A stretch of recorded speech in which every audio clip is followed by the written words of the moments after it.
Yo, assalamualaikum warahmatullahi wabarakatuh. Selamat sore buat teman-teman semuanya, khususnya yang sudah ada di YouTube Solusi Hutang MB. Ini menarik ini, karena saya perhatikan itu makin mendekati akhir tahun, ini makin ganas mereka. Ganasnya itu bukan berarti ini gagal nasional ya, tapi mereka itu lebih banyak menyerang kepada perusahaan tempat Anda bekerja gitu.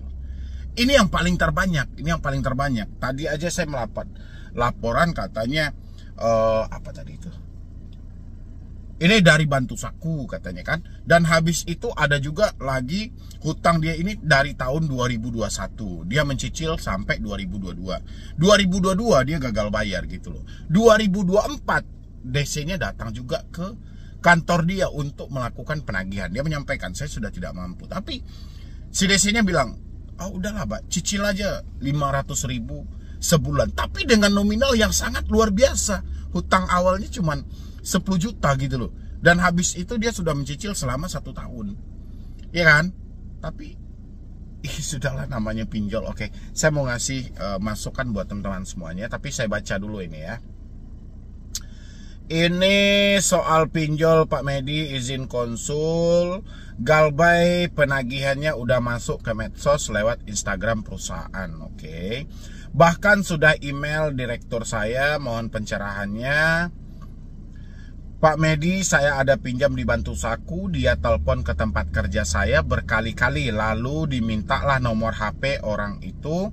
Nggak lama dia telepon dan saya rekam. Dia nagihnya sangat maksa. Oke.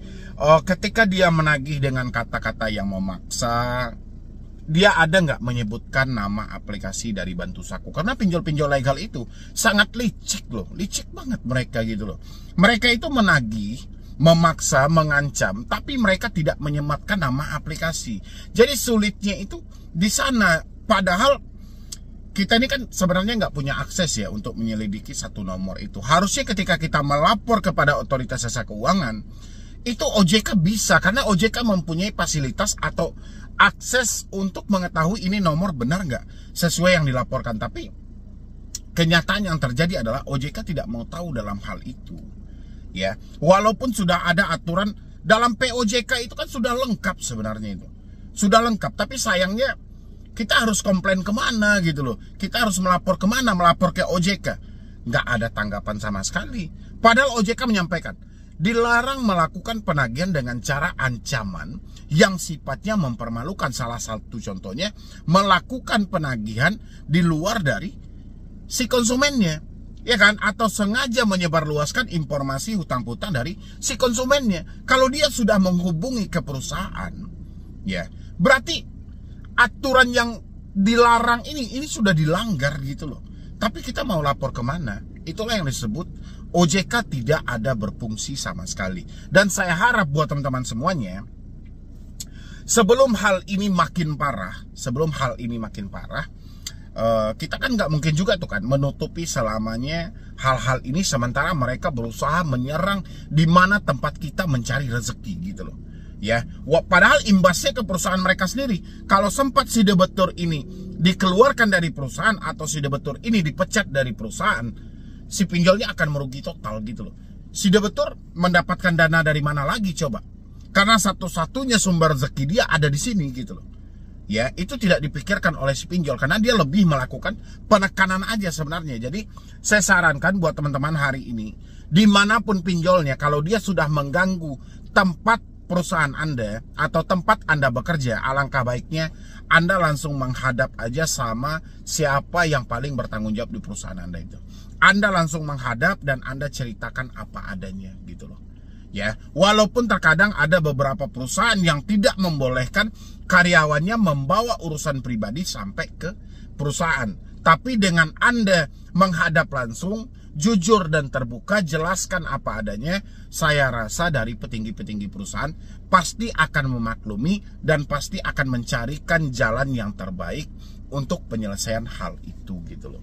Ya, dan satu hal lagi yang harus teman-teman ingat, pinjol yang melakukan penagihan ke perusahaan itu, dia tidak menyebutkan nama aplikasi.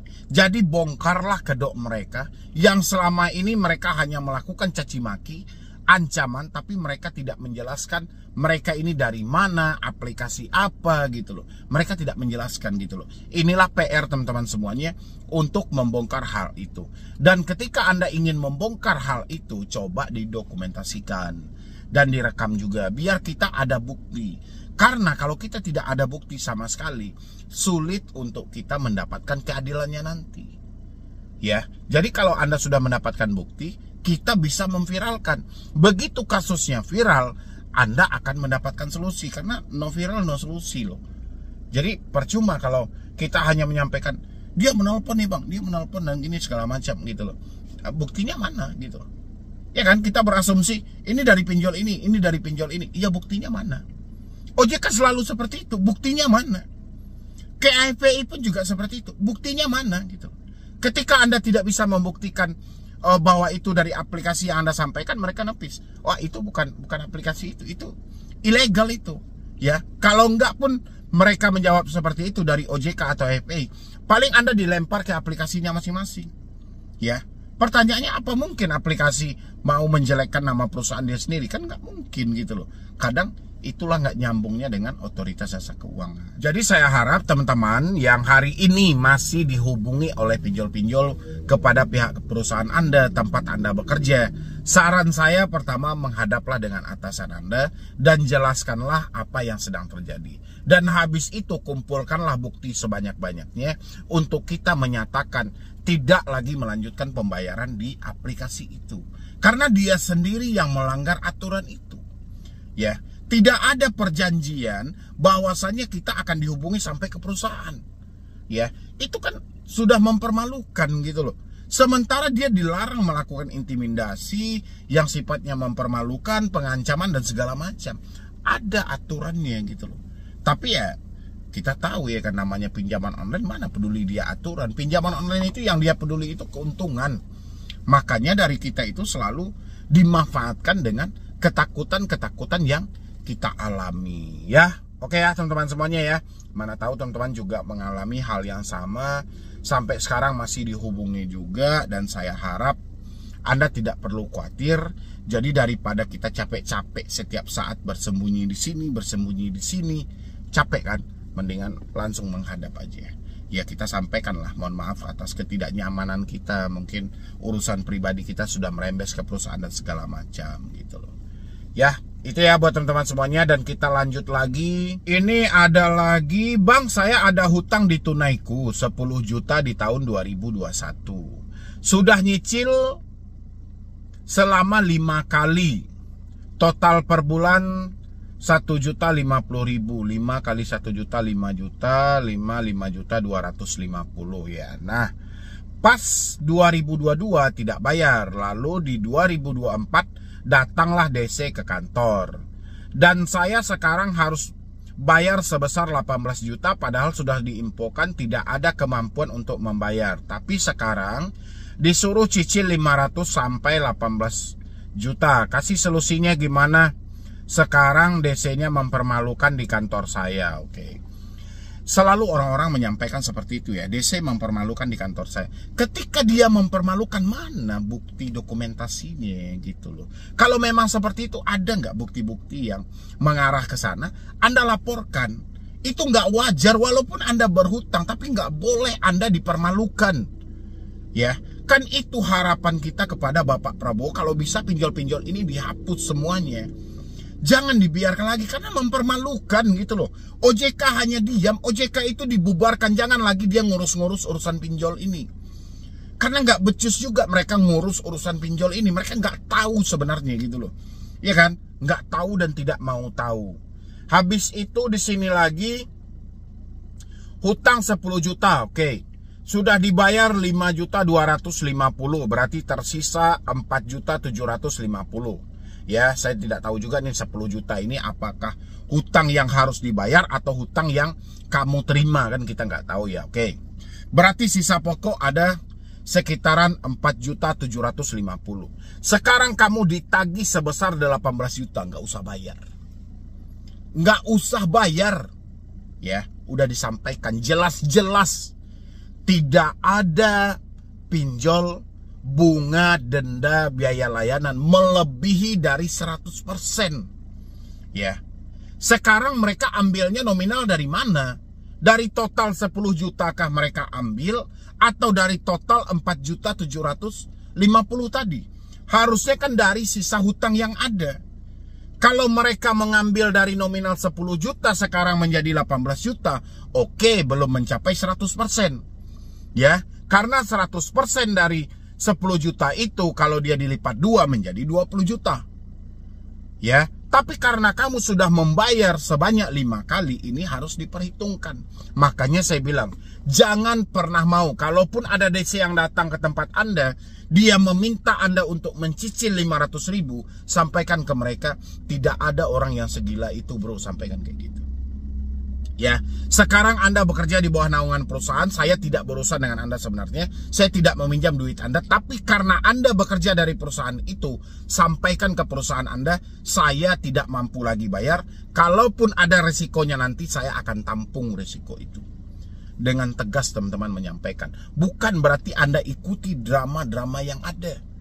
Ya, jangan pernah Anda cicil. Kalau Anda cicil, si DC-nya akan bolak-balik ke sana. Karena ini sudah ada perjanjian-perjanjian bagi hasil. Ya. Debt collector yang bekerja, eksternal yang bekerja, nanti sesuai target. Kalau target ini tercapai, ini entah bagi berapa kita nggak tahu. Ya, yang jelas itu untungnya aja lagi. Mereka kan sudah diwajibkan bekerja sama dengan asuransi. Ya, otomatis kan mereka sudah klaim. Soal mereka tidak bekerja sama dengan asuransi, soal tidak diklaim itu urusan mereka. Yang penting kita sebagai debitur, karena kita menyatakan hutang kita belum selesai dan kita menyatakan tidak mampu bayar, kita tampung resikonya. Tapi tidak bodoh juga. Hutang yang sisanya 4.750.000, nggak mungkin kita akan bayar 18 juta. Berapa kali lipat ini? Ini sampai 300% loh. Kan nggak masuk di akal. Ya, jadi kan teman-teman semuanya nggak usah terlalu takut, nggak usah terlalu khawatir. Kalau mereka sempat mempermalukan Anda, rekam dan kita butuh buktinya dan kita viralkan. Ya, karena itu nggak bisa Anda ikutin lagi. Ya, apalagi kita nggak ada yang mengatur kok di sini. OJK mengatur pinjol, pinjol tidak taat aturan. Ngapain Anda patuh dengan aturan pinjol? Pinjol aja tidak peduli dengan aturan OJK. Anda nggak perlu juga peduli dengan aturan segala macam. Oh, orang bilang hutang bayar. Ya oke, hutang bayar dalam konteks seperti apa? Ya kan? Bukan berarti kita harus dipermalukan, bukan berarti kita harus dicaci maki. Kalau sudah dicaci maki, dipermalukan, hutang apa yang mau dibayar? Persetanlah dengan hal itu. Harga diri kita jauh lebih tinggi dari hutang yang mereka tagih. Seperti itu buat teman-teman semuanya. Ya, kecuali dia datang dengan cara baik-baik, menawarkan satu keringanan. Misalnya, Bu, bayarkan aja sisa yang tertunggak, udah selesai. Kan biasanya seperti itu aja. Bahkan di leasing aja kok ada negosiasi denda dan segala macam. Masa ini kita dibebankan dengan yang sangat luar biasa? Maka dari itu buat teman-teman semuanya, kalau dia tidak patuh dengan aturan OJK, Anda gak usah patuh-patuh dengan aturan pinjol. Ya, oh aturan main mereka harus bayar dan segala macam. Gak usah. Ya kan? Mereka aja datang ke kantor kita mempermalukan kok. Jadi sudah saatnya teman-teman semuanya melawan ketakutan yang ada. Anda nggak usah cemas-cemas lagi. Kalau mereka tidak sesuai dengan SOP yang ada, Anda rekam dan kita viralkan. Ya, mungkin dari saya cuma itu aja dulu buat teman-teman semuanya. Mudah-mudahan ini membantu.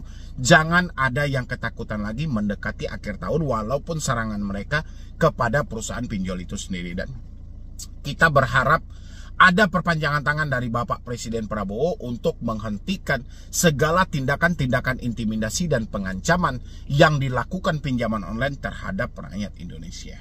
Ya, jadi sekian dulu dari saya, Medi Broni. Wassalam.